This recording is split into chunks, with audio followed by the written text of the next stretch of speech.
Welcome back to the deep dive. We're here to really crack open those complex engineering questions and give you the insights you need. Today, we are diving deep into a real classic dilemma in the vintage RC world, the Tamiya ORV chassis. Ah, yes, the legends. Exactly. We're talking the Frog, the Subaru BRAT, maybe the Monster Beetle. These are icons, right? Absolutely. Early 80s classics. And the big question is, you see these shiny aftermarket aluminum rear suspension parts. Is swapping out the original flexible plastic for this rigid metal actually a good idea? Is it the upgrade, it seems? Well, it's tempting, isn't it? That promise of, bulletproof durability. But the context, that's absolutely crucial here. That ORV chassis, it was groundbreaking for its time. Early 1980s innovative ABS plastic space frame. But designed for what they had back then. Precisely. It was built for the era. Think lower power brushed motors, much lighter, nice rad batteries. Now people are, well, there's stuff in modern brushless systems in there, heavy lipo packs. Huge difference in power and weight. Massive. And that increase, it just exposes every single inherent weakness in that 40-year-old design. Okay, so let's really unpack this then. The market pushes this shiny aluminum as like a simple fix. Permanent durability. Our mission today. Find out if this is actually the path to performance nirvana for you, or if it's maybe a fast track to, well, a catastrophic failure for your beloved classic car. We need the real engineering truth, behind that anodized shine. So before we even get to the aluminum itself, let's establish the baseline. What's wrong with the original setup? Why are people even looking to upgrade? What are the big, well-known flaws with that 1980s ABS plastic trailing arm suspension? Right. You have to understand the why first. And there are really three glaring issues with the stock design. And they can kind of feed into each other. The first one, it's all about friction and wear. Let's call it suspension biting in. Binding, meaning it doesn't move freely. Exactly. Those plastic-on-plastic pivot points, they just don't articulate smoothly. They bind up. And that friction, it quickly creates excessive free play, slop. Which messes with the handling. Terribly. It leads to really inconsistent, jumpy handling. Ask anyone who's restored an old Frog from '84, those original pivots, they practically crumble. Just replacing them smooths things out immensely. Okay, so sloppy geometry binding, that sounds bad enough, but I've heard the failures can be more sudden, more frustrating. Oh, absolutely. That brings us to the second major flaw, the infamous drive shaft ejection. Ah, the dog bones popping out. Every ORV owner knows this pain. It's the classic. So frustrating. The stock suspension geometry just allows for way too much downward travel, too much droop. And when that happens, especially after landing a jump, the dog bone drive shafts literally just pop right out of the differential cups. You hear that horrible tink sound. Yep. And you're walking out into the grass to find it. Most owners end up trying makeshift fixes. Rubber bushings, zip ties, anything to limit the travel and stop it happening. Okay, so we've got bad geometry, binding, parts flying out. What about the plastic itself? Is the third issue just the material giving up? Precisely. It really comes down to simple material failure. That ABS plastic, it can get brittle over 40 years. Or, even if it's not brittle, it's just overwhelmed by the modern gear people are using. Too much power, too much weight. Exactly. We've heard plenty of stories. Someone's running a heavier, modern 5,000 milliamp hour lipo pack, lands a jump, maybe a bit hard, and snap.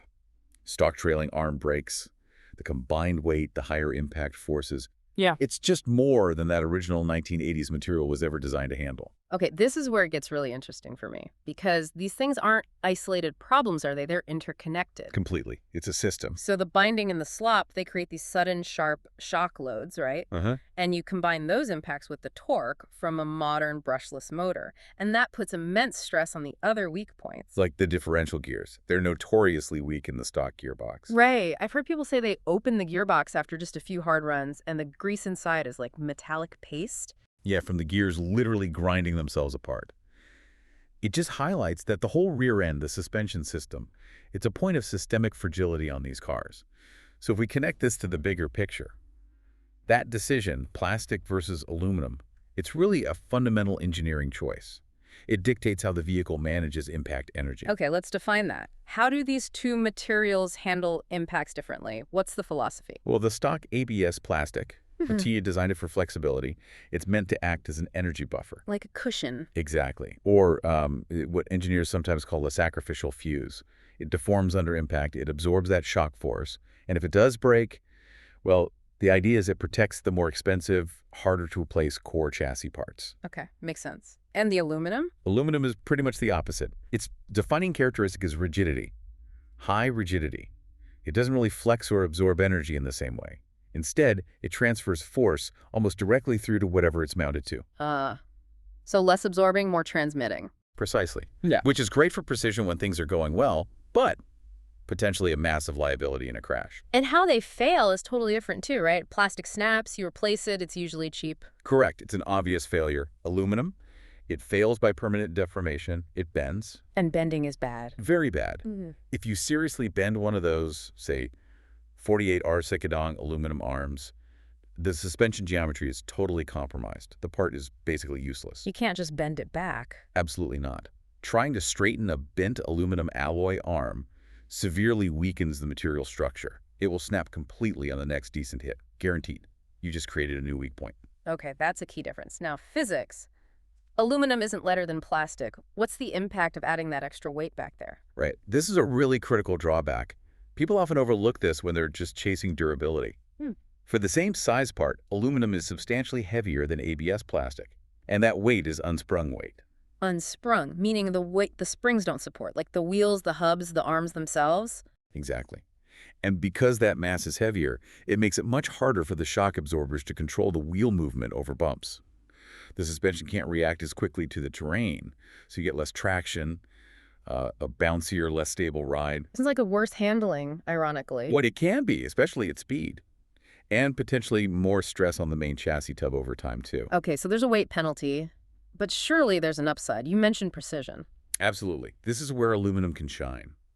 CNC machined aluminum parts generally have much tighter manufacturing tolerances than injection molded plastic. That higher precision drastically reduces that slop we talked about earlier. So it tightens everything up. Yes, which leads to far more consistent, predictable handling.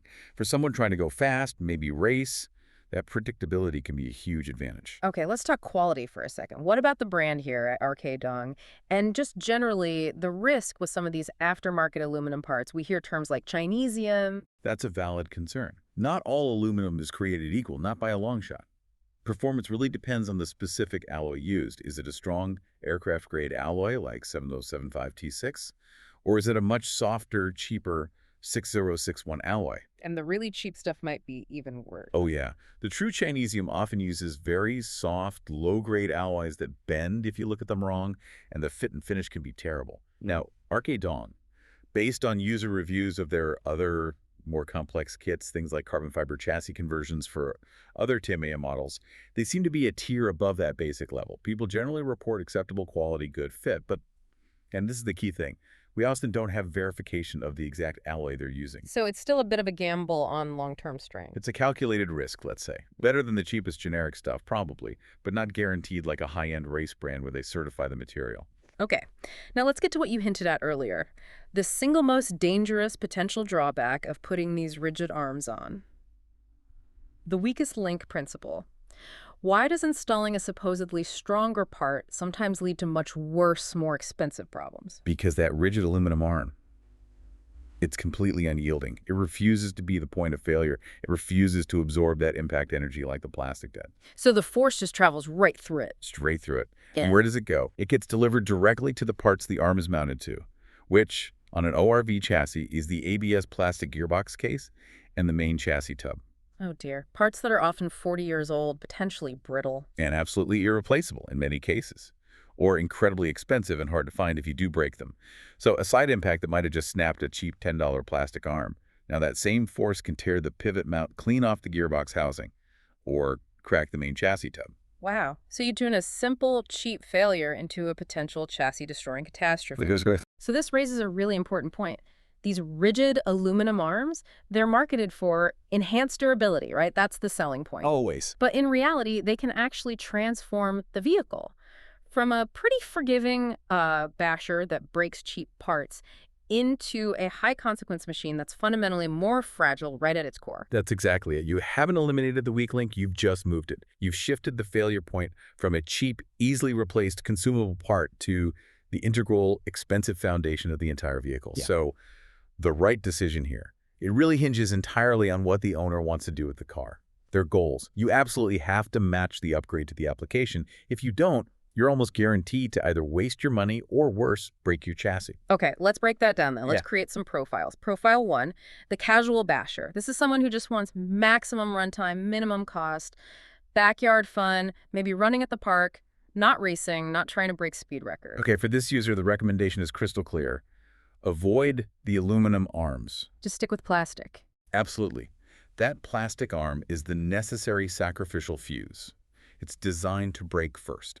The smart move for a basher is simply to stock up on a few inexpensive stock Tamiya arms.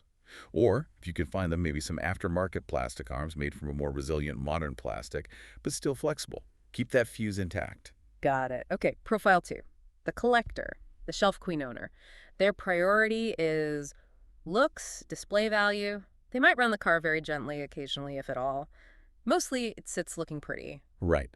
In this scenario, aluminum is worth considering. Why the change? Because the primary drawback, that harsh force transfer in a crash, it becomes irrelevant if the car isn't really going to crash hard or maybe ever. So the benefit here shifts to being purely aesthetic. You get that visual appeal of the nicely machined, often anodized parts. They look great, and they won't degrade or get brittle like old plastic sitting on a shelf. Makes sense. The downside doesn't apply if you're not using it hard.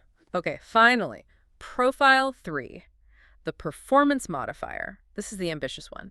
They're putting in modern brushless power, LiPo batteries. They want maximum speed, maximum precision. Maybe they even want to try some informal racing. All right, for this high-performance user, the verdict is proceed with caution and a holistic strategy.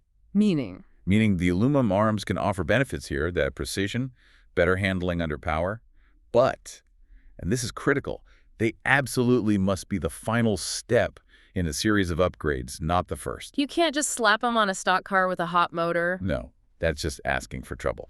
Installing them in isolation on an otherwise stock, high-powered ORV is practically guaranteeing you'll break something expensive very quickly. Okay, so if you do want to go down this path, if you want that rigidity for performance, what needs to happen first? What are the non-negotiable prerequisites before the aluminum arms go on? Right. You need to address the other systemic weaknesses first. There are 3 mandatory upgrades, minimum. First, the drivetrain.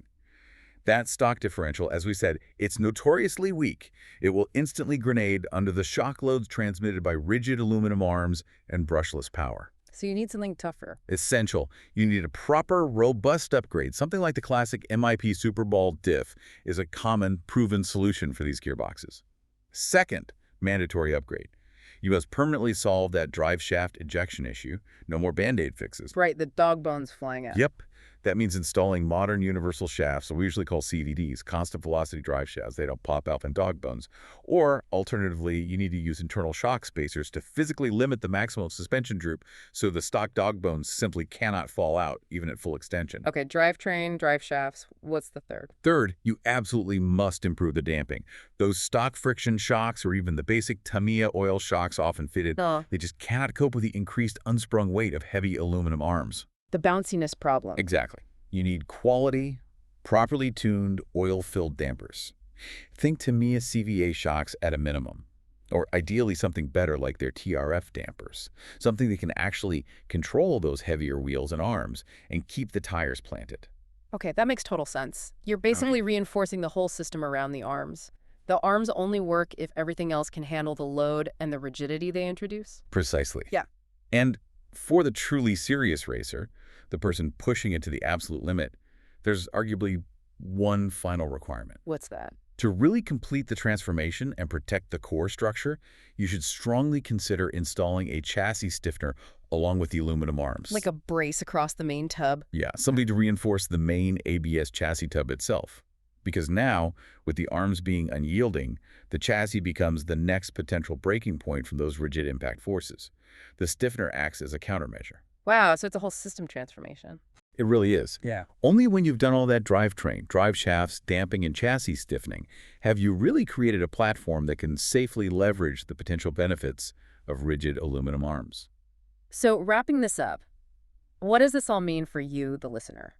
I think this deep dive really shows that just buying the part labeled strongest or most durable isn't always the smartest move, is it? Not at all. It's about understanding the system.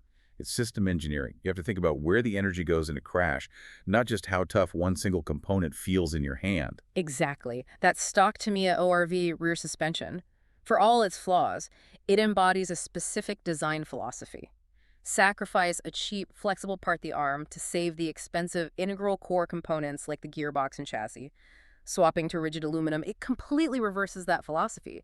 You're now sacrificing the core to save the arm unless you undertake that expensive, holistic fortification of the entire system. It turns a forgiving machine into something demanding, something that requires significant investment just to survive its own modifications. Well put. A really fascinating insight into what seems like a simple upgrade. Okay, that leaves us with a final provocative thought for you to chew on. If you own one of these wonderful vintage platforms, is your main goal really to eliminate every single original flaw, chasing ultimate modern performance? Or is the true joy of ownership perhaps tied more to sustainable longevity? Managing the flaws that are cheapest and easiest to repair, keeping the spirit of the original alive, even with its quirks. Something to think about. Thanks for tuning in to the deep dive.